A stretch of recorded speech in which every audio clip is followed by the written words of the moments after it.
Yeah, what are some of your traditions, man? Like, what do you do backstage before you get out there? Do you just kind of put your head down and like think to yourself, or Yeah, I kinda listen to music? Yeah, I listen to my music, but I mostly pray.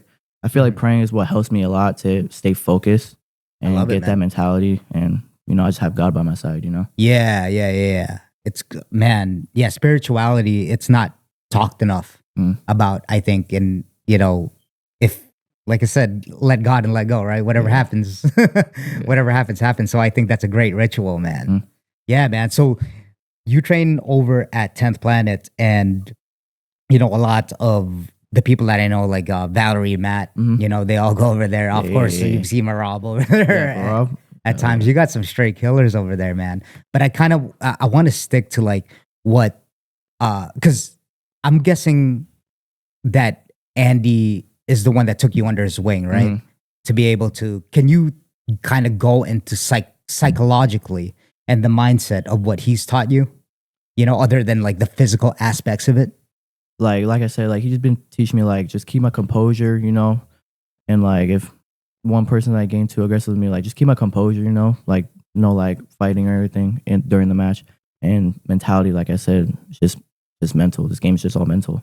Yeah. Is he kind of like a go? Did he teach you that aggressive style just of like go, dude, go, you just go. got to keep going? Yeah, all gas, no brakes. Yeah, man. That's like the word right there. All gas, no brakes. All gas, no brakes. Is that what it is? I like that one, man. That's a mic drop. All gas, no brakes.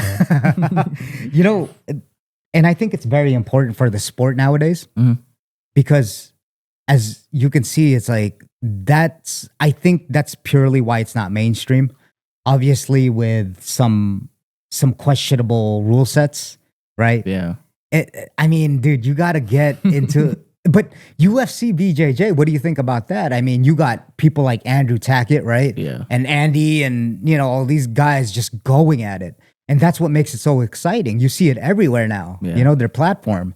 What do you think about that? Is that like more your style, or? I think that's pretty cool. I feel like it's more my style, but like, it's just like the pit. Like, I like the pit. Like, there's like walls. Like, say you go on a wall, you go for a flying triangle off the wall. Yeah. Like the rule like a set ninja. too. Yeah. Like a freaking ninja. Yeah. The rule sets are similar to ADCC. Like, it's not like IBJJF. Like, there's advantages or anything.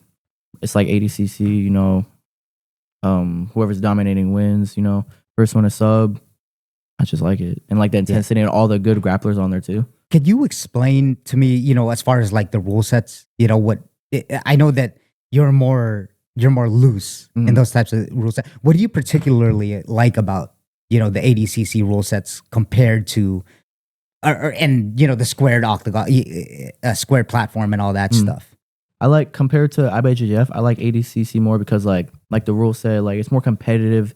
There's not much like rules for IBJJF. Like, you can't go for like a standing guillotine IBJJF, but you could do that in ADCC. You can't go off the mat in IBJJF, but you could do that in ADCC. That's probably what I like more. It's just like the intensity in ADCC, and when you go off the mat, you can keep going. I feel like, because like you got to fight for the match. We're scrapping for the match. I feel like the ref shouldn't be able to stop when we go off the mat.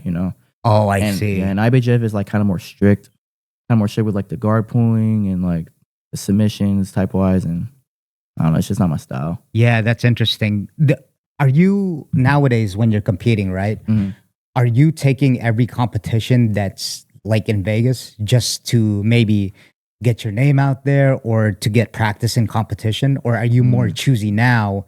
I mean, at the ripe age of 15, like I said, I've seen you in the ADCC trials and all that. Are you more choosy now, or are you just going till you get that experience? I mean, it depends. Like, so it compounds. Yeah, it depends. Like, who's in my bracket, but mainly I do these like little competitions, these local tournaments to like build up to practice for these big ones. Like, I'm invited to Worlds right now, so that's why I did wrestling all the time to build me up for my wrestling. And I got competition tomorrow too, a local tournament, and that's to build me up for Worlds too. Like, just all these local tournaments just to build me up for Worlds. Yeah. Would you say more that it's for practice, or are you trying to get, like all of us, right? Or are you trying to get like more eyes on you? I mean, I guess it goes hand in hand, right? Yeah. It's like I'm trying to get eyes on me also, but like I feel like it's also for like practice for like the big competition, like ADCC and everything. But my main goal is to like also like get like noticed, around the world. and to have all the eyes on me. Man. Yeah, your name is really getting out there as far as like, obviously mainly on like Insta I see, and then you're training with these high level guys.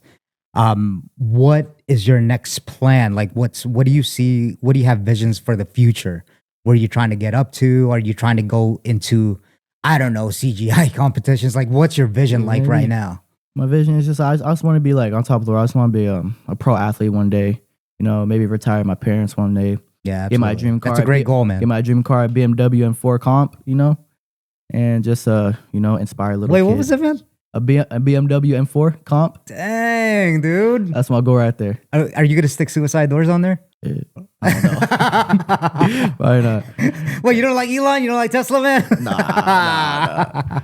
You know, and then retire my parents and retire myself, and then just like I like to inspire. Like it makes me happy to, you know, inspire little kids. Yeah, man. Like that's what I feel like. That's what keeps me going too. Man, I love that, man. You know what? I you know, obviously this has a lot to do with your parents. I come from, you know, a Filipino family, and not to say that any other culture is not family oriented, you know, but man, like Filipino. What was your nationality? I'm Hawaiian and Mexican. Hawaiian and Mexican too, yeah. So you know, I mean, my homeboys when I used to work at the restaurant industry in the back of the line, they called me Pacquiao, and I didn't even. I was like, all right, call me whatever you want, man. You know, but yeah, they're very family oriented, and that's what I like. Just talking to your mom and dad, you guys like stick together. Yeah, and even crazier is like they support you. It's like I was saying, it was like soccer moms, man. You know what I mean? Like it's like they go to every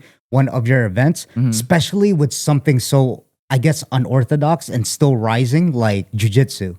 Right? It's kind of weird. It's kind of like, man, my kid's doing this, and jiu-jitsu is fairly new if you think about it, right? Like, it's yeah. different.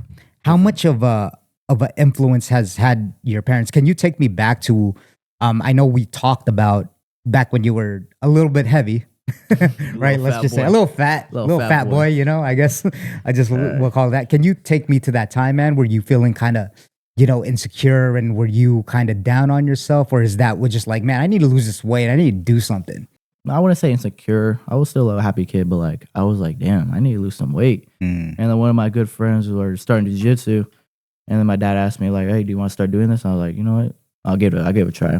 And I just wanted to scrap. I just want to scrap everywhere. I didn't know what to do. I just wanted to, you know, beat these kids up. And I ended up liking it. And then sooner or later, when I kept falling in love with the sport, I ended up noticing I was losing a little bit of weight. Like, I don't want to go back to that little fat kid anymore. So I was like, I'm going to keep going. Because I never, like, went to the gym or anything. I feel like doing jiu-jitsu is what made me lose all that weight. I didn't go to the gym or at all. I mean, I still don't, but. I mean, that'll do that to you, man.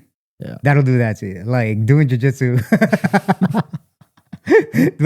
Okay, so since you led with that, are there plans to, because now I'm talking to, you know, strength and conditioning coaches in the PI, you know, are there plans of you lifting to get your game up? Because obviously there's a strong, I mean, this is obvious, but then there's a strong correlation between, you know, like just body weights and even body weights and all that stuff. Do you have plans for that, competing at a high level now? No, yeah, most definitely. I feel like a big part of jiu-jitsu is like you got to be like strong, you know. You got to be strong for like, if you don't want to co-weight, then like you got to go to the gym and lift. And you got to be stronger than all these like big kids. Like if I'm not gonna co-weight, then I'm gonna try to go to the gym and try to bulk, you know. But if I'm gonna be bigger than these kids and be heavier, then I'm gonna try to cut down like to 120. You know, I walk around like 140, so I try to cut down 20 pounds. You walk at 140? You walk around at 140? Yeah, like 140. Hey man, we're the same way. I'm probably like 137 right now, but mostly 140. I'm trying to cut right now. Okay, that's what's up. Yeah, for your next comp, for tomorrow. Yeah, for tomorrow. Yeah. And you guys are driving out to California, right? No. It's here in Vegas. Oh, it's here in Vegas. The one next weekend is for California. Ah, I see. Yeah. And you were talking about, man, so this is going to be interesting because most people that I talk to about weight cuts, you know, they're usually like adults by then. Their body has developed. Yeah. And, you know, I was talking to my friend, Evan Elder, who's a UFC lightweight. And man, I mean, sometimes he's trying to keep from passing out. You know what I mean? Like, can you talk about the weight cut, especially at your age? That's why I'm so interested. I'm like, well, I guess in one way to look at it is that you're young and you can like probably take it more than others, right? No. No. All right, man. Can you get into that a little bit? Like, how are you feeling? What's your weight cut process like? And just talk about that, man. My weight cut process, like, it's so shitty, low key. Like, I cut weight maybe the week before or the week of competition. And it's just like so much harder. Like, I'm doing the bathtub. I'm like killing myself at practice, wearing a sauna suit at practice. So I'm trying to learn and watch videos like how to like cut weight like correctly, eat the right food. But no, yeah, weight cutting is not fun, man. But I feel like if you want to like, you know, like win, like if you want a better chance of winning, you gotta like go down to like that's not your weight.